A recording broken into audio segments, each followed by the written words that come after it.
Hello दोस्तों। तो आइए हम लोग टाइम एंड डिस्टेंस में आगे चलते हैं। इससे पहले एक क्लास हुआ था, उसमें हमने 3 क्वेश्चन सॉल्व किया था यहाँ पे, और उसके आगे यहाँ पे अब हम लोग चलते हैं। एक क्वेश्चन लिखिए। पहले वाले क्लास में हम लोगों ने देखा था कि कोई ट्रेन एक खंभे को कितने देर में क्रॉस करती है, टाइम दिया हुआ था, स्पीड दिया हुआ था, निकालना था ट्रेन की लंबाई। तो बस इससे आगे चलते हैं उसी टाइप में, टाइप 1 ही लिखिएगा। टाइप 1 का ही, उससे थोड़ा सा ऊपर का क्वेश्चन लिखिए। एक ट्रेन का स्पीड है 72 किलोमीटर पर आवर। एक ट्रेन का स्पीड है 72 किलोमीटर पर आवर, और वो एक पेड़ को क्रॉस करने में उसको समय लगता है 22.5 सेकेंड। क्रॉस टाइम कितना है?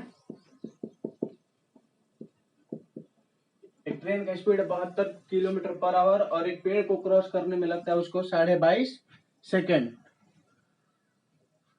और वो ट्रेन एक अपने खुद से 130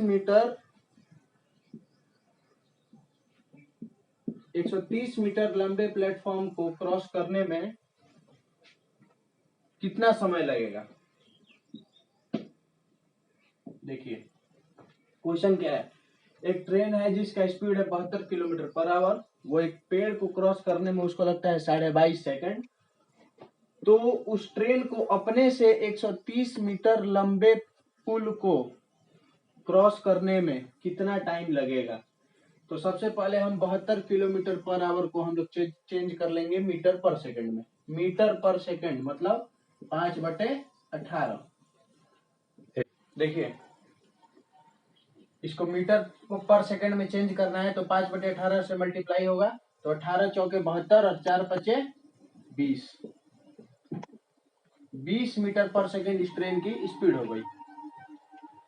उस ट्रेन का स्पीड जिसका 20 मीटर पर सेकंड है, उसको एक पेड़ को या फिर खंबे को या फिर किसी एक खड़े आदमी को क्रॉस करने में 22.5 सेकंड लगता है, और वो ट्रेन 1 सेकंड में 20 मीटर जाती है, तो 22.5 सेकंड में कितना मीटर जाएगा? 22.5 गुने 20 कितना होगा? 450 मीटर। यहाँ पे देख लीजिए ऊपर 22.5 गुने 20 कीजिएगा 10 2 450 मीटर। इसका मतलब कि उस ट्रेन की लंबाई है 450 मीटर, और वो 450 मीटर लंबी ट्रेन अपने से 130 मीटर लंबे प्लेटफॉर्म को या पुल को क्रॉस करने में कितना टाइम लेती है? तो देखिए मान लीजिए 450 मीटर की ट्रेन है और उस पुल की लंबाई, उस ट्रेन की लंबाई से 130 मीटर ज्यादा है, तो उस पुल की लंबाई कितनी होगी? 450 गुने 130 580। 580 मीटर का इसका मतलब वो पुल है या प्लेटफॉर्म है, पुल है। 580 मीटर का वो पुल है। 580 मीटर का पुल को क्रॉस करने में उस ट्रेन को कितना टाइम लगेगा? तो देखिए सबसे पहले मान लीजिए ये पुल है, यहाँ पे समझिएगा। मान लीजिए अगर ये पुल है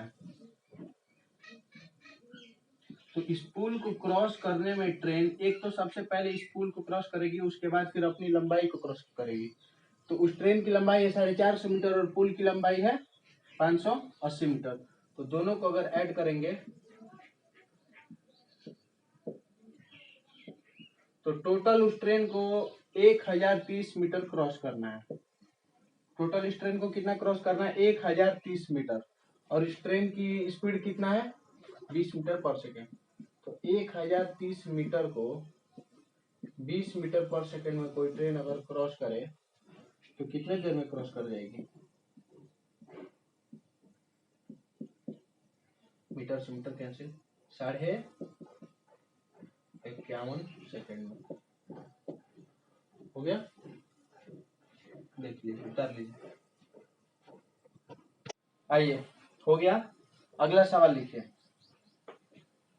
लिख देते हैं हम सवाल, लिखिएगा। एक रेलगाड़ी, या फिर लिखिए हम बोल रहे हैं, आप लिखिए हम बोल रहे हैं। एक रेलगाड़ी 420 मीटर और 244 मीटर लंबे पुल को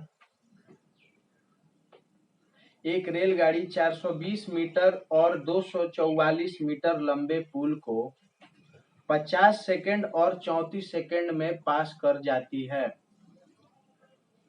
एक रेलगाड़ी 420 मीटर और 244 मीटर लंबे पुल को 50 सेकंड और 34 सेकंड में पार कर जाती है, तो रेलगाड़ी की लंबाई और चाल ज्ञात करें।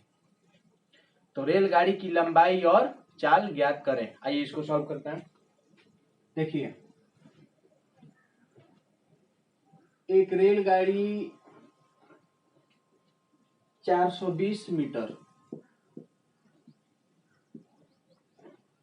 और एक 244 मीटर। देखिए, ये पुल की लंबाई है, 420 मीटर पुल की लंबाई है और 244 मीटर भी पुल की लंबाई है। तो 420 मीटर लंबे पुल को क्रॉस करने में उसको लगता है 50 सेकंड। तो उस पुल को क्रॉस करेगी और साथ साथ अपना भी लंबाई क्रॉस होगा उससे। तो अपनी लंबाई और पुल की लंबाई दोनों को क्रॉस करने में उसको कितना लगेगा? 50 सेकंड। और 244 मीटर वाले लंबे पुल को उसको क्रॉस करने में कितना टाइम लग रहा है? 34 सेकंड। चलिए, अब हमसे पूछा है कि ट्रेन की लंबाई और चाल ज्ञात करें। कैसे निकलेगा? सोचिए। देखिए, कोई ट्रेन 420 मीटर लंबे पुल को क्रॉस करने में 50 सेकंड ले रही है और 244 मीटर लंबे पुल को क्रॉस करने में 34 सेकंड ले रही है।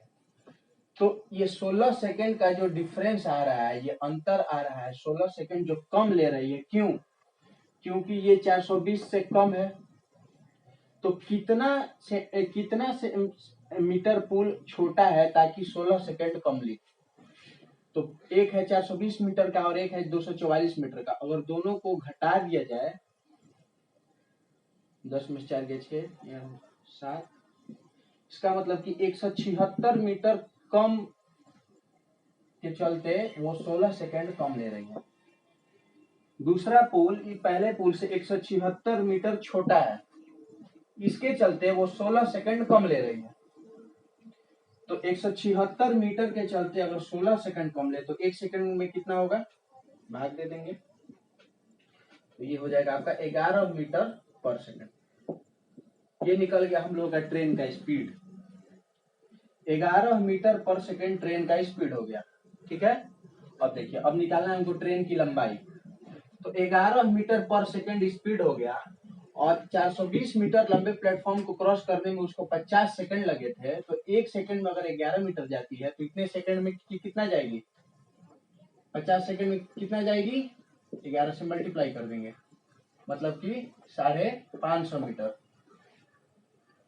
420 मीटर लंबे पुल को क्रॉस करने में उसको इतना टाइम लग रहा है और 1 सेकंड में 11 मीटर जा रही है। तो इतने सेकंड चलेगी तो कितना क्रॉस करेगी? 550 मीटर। और पुल की लंबाई कितनी है? 420।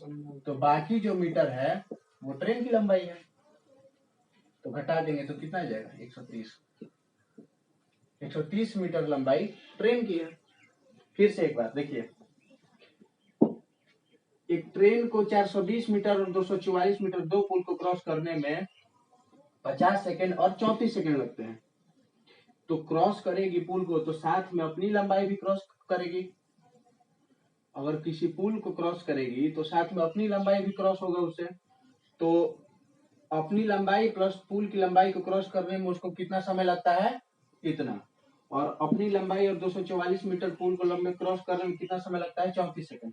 इसका मतलब कि पहले इतना लगता था और अब इतना लगता है, तो 16 सेकंड कम लग रहा है। क्यों? क्योंकि पुल की लंबाई इससे कम है। तो कितना कम है? तो 176 मीटर। तो 176 मीटर पुल की लंबाई में कमी के कारण उसके समय में कमी कितना हुआ है? 16 सेकंड। इसका मतलब कि 16 सेकंड वो 176 मीटर के चलते होगा। तो 16 से अगर इसको डिवाइड करेंगे, 16 सेकंड से इसको डिवाइड करेंगे तो आ जाएगा हमारे ट्रेन का स्पीड 11 मीटर पर सेकंड। एक तो उस ट्रेन की स्पीड कितनी हो गई? 11 मीटर पर सेकंड। और 420 मीटर लंबे प्लेटफॉर्म को पुल को क्रॉस करने में कितना समय लगा था? इतना। तो अगर 1 सेकंड में 11 मीटर जाती है तो इतने सेकंड में इसे 11 से होगा मल्टीप्लाई, तो 550 मीटर। 550 मीटर क्रॉस कर रही है 420 मीटर लंबे पुल को क्रॉस करने में। तो 420 मीटर अगर पुल की लंबाई है तो 550 में 420 को घटाएंगे तो 36 मीटर, ये हो गया हमारे ट्रेन की लंबाई। आगे समझ में? चलिए इसको उतार लीजिए।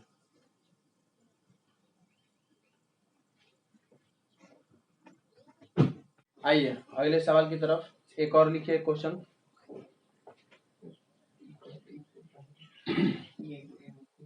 साठ मीटर एक लंबी ट्रेन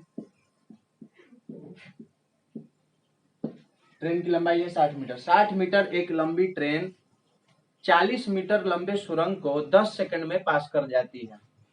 ट्रेन की लंबाई है 60 मीटर, 40 मीटर लंबे सुरंग को 10 सेकंड में पास कर जाती है। कितने सुरंग की लंबाई कितनी है? 40 मीटर। केव सुरंग, देखिए 40 मीटर लंबे सुरंग को वो क्रॉस कितनी देर में कर रही है? 10 सेकंड में। पहले इतना सॉल्व करते हैं, उसके बाद हम आगे क्वेश्चन देखेंगे। देखिए, या फिर लिख लीजिए, क्वेश्चन लिख लीजिए पूरा। पास कर जाती है तो 65 मीटर लंबे प्लेटफॉर्म पे, तो 65 मीटर लंबे प्लेटफॉर्म पे खड़े एक आदमी को कितने समय में पास कर जाएगी? 60 मीटर लंबी ट्रेन 40 मीटर लंबे सुरंग को 10 सेकंड में क्रॉस कर जाती है, तो 65 मीटर लंबे प्लेटफॉर्म पे खड़े एक आदमी को कितने देर में क्रॉस कर जाएगी? देखिए, सुरंग की लंबाई है 40 मीटर और ट्रेन की लंबाई है 60 मीटर। इस सुरंग को क्रॉस करने में इसको लग रहा है 10 सेकंड। इसका मतलब वो टोटल लंबाई कितना क्रॉस कर रही है? एक तो इसका 40 मीटर और अपने आप का 60 मीटर। इसका मतलब कि 40 मीटर और प्लस 60 मीटर, 100 मीटर उसको क्रॉस करने में लग रहा है 10 सेकंड। तो ट्रेन का स्पीड कितना हो गया? 10 मीटर पर सेकंड। हाँ, 100 मीटर को क्रॉस करने में लग रहा है इसको 10 सेकंड, तो ट्रेन की स्पीड हो गया 10 मीटर पर सेकंड। अब क्वेश्चन पूछ रहा है कि 65 मीटर एक लंबे प्लेटफॉर्म पे खड़े एक आदमी को कितने देर में क्रॉस कर जाएगी। तो क्वेश्चन देखिए क्या पूछ रहा है। क्वेश्चन पूछ रहा है खड़े एक आदमी को कितने देर में क्रॉस करेगी। तो ये जो 65 मीटर जो डाटा दिया हुआ है, ये समझिए कि एक दाना डाला गया है आपके लिए ताकि उसमें आप फंस जाए। तो इसका कोई यूज नहीं है इसके सॉल्व आंसर में, ठीक है। तो एक खड़े आदमी को कितने देर में क्रॉस करेगी ये हमको देखना है। तो इस ट्रेन की स्पीड कितनी है? 10 मीटर पर सेकंड और ट्रेन की लंबाई कितनी है? 60 मीटर। तो एक खड़े आदमी को क्रॉस कितने देर में हो जाएगा उससे? 60 मीटर। अपने लंबाई को क्रॉस करने में उसको कितना टाइम लगेगा? 60 मीटर को क्रॉस करना है और उसकी स्पीड है 10 मीटर पर सेकंड। मीटर से मीटर कैंसिल, 10 छक्का 60। इसका मतलब कि 6 सेकंड। 65 मीटर लंबे प्लेटफॉर्म पे खड़े आदमी को 6 सेकंड में क्रॉस कर जाएगी, ठीक है। चलिए उसको उतार लीजिए। आइए अगले क्वेश्चन पे हम लोग आते हैं। ये क्वेश्चन कुछ ठीक है, इस पे ध्यान दीजिएगा थोड़ा बढ़िया से। देखिए क्वेश्चन लिखिए। दो समान लंबाई की रेलगाड़ी, दो रेलगाड़ी है, दोनों की लंबाई बराबर है। तो दो समान लंबाई की रेलगाड़ी भिन्न भिन्न चालों से चलते हुए, दो समान लंबाई की रेलगाड़ी भिन्न भिन्न चालों से चलते हुए एक खंभे को क्रमशः 5 सेकंड और 6 सेकंड में पास करती है। तो ठीक है, अब क्वेश्चन लिखिए। पहला क्वेश्चन, तो यदि वो समान दिशा में चले, यदि वो दोनों ट्रेन समान दिशा में चले तो वो एक दूसरे को कितने देर में क्रॉस कर जाएगी? ये पहला सवाल हुआ। दूसरा सवाल, यदि वो एक दूसरे से विपरीत दिशा में चले, यदि वो दोनों ट्रेन एक दूसरे के विपरीत दिशा में चले तो वो दोनों अपने लंबाई को एक दूसरे को कितने देर में क्रॉस कर जाएगी? फिर से लिख लीजिए सवाल। दो समान लंबाई की रेलगाड़ी भिन्न भिन्न चालों से चलते हुए एक खंभे को क्रमशः 5 सेकंड और 6 सेकंड में क्रॉस कर जाती है। तो सवाल नंबर 1, यदि वो दोनों ट्रेन समान दिशा में चले तो एक दूसरे को क्रॉस करने में कितना समय लगेगा। सवाल नंबर 2, यदि वो दोनों ट्रेन एक दूसरे के विपरीत दिशा में चले तो वो एक दूसरे को क्रॉस करने में कितना समय लेगी। आइए देखिए, दो ट्रेन है, मान लीजिए ये ट्रेन है और दोनों की लंबाई बराबर है, ठीक है। एक खंभा है, पहली वाली ट्रेन, ये पहली ट्रेन है, ये दूसरी ट्रेन है, दोनों की लंबाई बराबर है। ये खंभा है, तो पहली ट्रेन इसको 5 सेकंड में क्रॉस कर रही है और दूसरी ट्रेन इस खंभे को 6 सेकंड में क्रॉस कर जा रही है। चलिए, इसका लंबाई हमको मालूम नहीं है, बस इतना मालूम है कि ये दोनों लंबाई में बराबर है। तो इसका लंबाई मानने के लिए हम इस दोनों का एलसीएम ले लेंगे ताकि दोनों से कटे, ताकि वो संख्या दोनों से कट जाए। तो 5 और 6 का एलसीएम कितना हो जाएगा, 30। तो मान लेते हैं ये ट्रेन 30 मीटर की है, तो ये भी ट्रेन 30 मीटर की है। देखिए, अब देखिए सवाल नंबर 1 हमारा ये है कि अगर वो दोनों ट्रेन, ठीक है, चलिए देखिए सवाल हमारा क्या है। पहला सवाल ये है कि यदि वो समान दिशा में चले, समान दिशा में चले, देखिए 30 मीटर ये है और ये एक खंभे को कितने देर में क्रॉस कर रही थी, 5 सेकंड में। एक उस ट्रेन की लंबाई 30 मीटर है, वो एक खंभे को 5 सेकंड में क्रॉस कर जा रही है, तो इस ट्रेन की स्पीड कितना होगा। 30 मीटर को अगर क्रॉस करने में 5 सेकंड लग रहा है तो इस ट्रेन का स्पीड कितना होगा, 6 मीटर पर सेकंड। ये ट्रेन का लंबाई और ये ट्रेन की स्पीड। 2 नंबर जो ट्रेन है ये एक खंभे को 6 सेकंड में क्रॉस कर रही है, तो अगर 30 मीटर को 6 सेकंड में क्रॉस कर रही है तो इस ट्रेन का स्पीड कितना हो जाएगा, 5 मीटर पर सेकंड। चलिए, अब हमारे पास 2 डाटा हो गया, ट्रेन की लंबाई और ट्रेन की स्पीड। अब हमको पहला सवाल ये है कि दोनों अगर एक साथ जाए, एक दिशा में दोनों जाए, तो एक दूसरे को कितने देर में क्रॉस कर जाएगी। चलिए मान लेते हैं एक ट्रेन जा रही है इस दिशा में, इस साइड जा रही है, दूसरी ट्रेन भी इधर ही जा रही है, दोनों का लंबाई बराबर है, बस स्पीड अलग अलग है। इसका स्पीड है 6 मीटर पर सेकंड और इसका स्पीड है 5 मीटर पर सेकंड। देखिएगा ध्यान से, 1 सेकंड में ये 6 मीटर जा रही है और ये 1 सेकंड में 5 मीटर जा रही है। तो मान लीजिए ये 1 सेकंड में यहां से यहां तक गई, ये हो गया हमारा 6 मीटर। ट्रेन का इंजन यहां से यहां तक गया 1 सेकंड में, जबकि ये 1 सेकंड में कितना जाएगी, 5 मीटर ही। तो इसका मतलब कि ये यहां तक ही जाएगी 5 मीटर। इसका मतलब कि ये ट्रेन 1 सेकंड में 6 मीटर जा रही है और ये ट्रेन 1 सेकंड में 5 मीटर जा रही है। इसका मतलब कि 1 सेकंड में ये वाली ट्रेन इस ट्रेन से 1 मीटर आगे जा रही है। इसका मतलब ये हुआ 1 सेकंड में ये 5 मीटर जा रही है, ये 1 सेकंड में 6 मीटर जा रही है। तो इसका मतलब ये हुआ कि 1 सेकंड बाद ये ट्रेन, पहली ट्रेन दूसरी ट्रेन से 1 मीटर आगे जा रही है, ठीक है, 1 मीटर आगे जा रही है। तो जब दोनों ट्रेन एक दूसरे से 1 मीटर आगे जा रही है तो इसका मतलब कि इसका स्पीड और इसके स्पीड को घटा देंगे तो इसका ओरिजिनल स्पीड आ जाएगा। अगर एक दोनों ट्रेन एक दिशा में एक साथ जाए तो उसका ओरिजिनल स्पीड आ जाएगा 1 मीटर प्रति सेकंड, ठीक है। आइए, 1 मीटर प्रति सेकंड उसका स्पीड हो गया। अगर एक साथ एक दिशा में जाए तो, और उसको एक दूसरे को क्रॉस करना है, तो एक ट्रेन की लंबाई है 30 मीटर और उस ट्रेन की भी लंबाई है 30 मीटर और स्पीड है 1 मीटर पर सेकंड, तो 60 मीटर, 1 मीटर पर सेकंड, मीटर से मीटर कैंसिल, 60 सेकंड। इसका मतलब कि अगर वो दोनों ट्रेन एक दिशा में एक साथ जाए तो एक दूसरे को 60 सेकंड में क्रॉस कर जाएगी, ठीक है। चलिए दूसरा सवाल ये है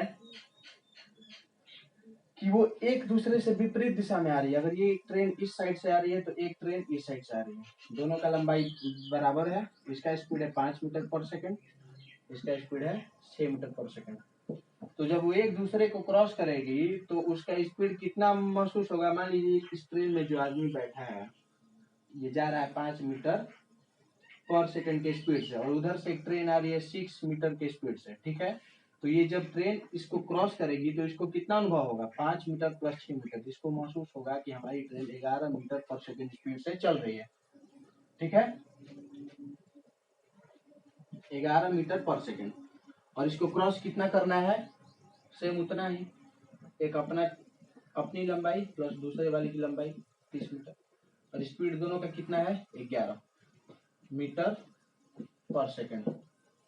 तो 60 मीटर को 11 मीटर पर सेकंड की अगर स्पीड से हम क्रॉस करेंगे तो कितना हो जाएगा? निकाल लीजिए। 5.5/11 सेकंड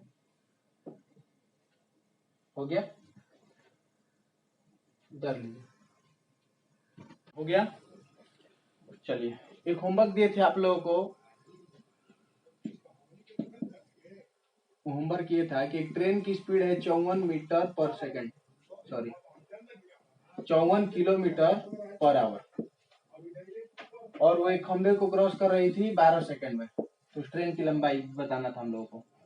तो सबसे पहले 54 किलोमीटर पर आवर को चेंज कर लेंगे किस में? मीटर पर सेकंड में। तो मीटर पर सेकंड में चेंज करने के लिए 5/18 से गुना करना है। 18 तिया 54, 5 तिया 15, 15 मीटर पर सेकंड वो ट्रेन का स्पीड हो गया। एक सेकंड में कितना जा रही है ट्रेन? इतना। तो 12 सेकंड में कितना जाएगी? 12 गुने 15, 180 मीटर ट्रेन की लंबाई कीजिए। हो गया। चलिए, एक क्वेश्चन देते हैं जो आज बताए हैं, 2-3 क्वेश्चन उसी पे एक क्वेश्चन, और वो होमवर्क है आप लोगों के लिए, सॉल्व कीजिएगा घर पे। अगले वीडियो में हम उसका सॉल्व दे देंगे सॉल्यूशन। क्वेश्चन लिखिए, लिखिए क्वेश्चन। दो रेलगाड़ियों की लंबाई, चलिए लिखिए, दो रेलगाड़ियों की लंबाई 200 मीटर और 250 मीटर है। दो रेलगाड़ियों की लंबाई 200 मीटर और 250 मीटर है। यदि वो भिन्न भिन्न चालों से चलते हुए एक खंभे को 8 सेकंड और 14 सेकंड में पास कर जाती हैं, तो यदि वे समान दिशा में चले तो वे एक दूसरे को कितने समय में पास कर जाएंगे? बस सॉल्व कीजिएगा, ठीक है। हम लोग मिलते हैं अगले वीडियो में। ओके।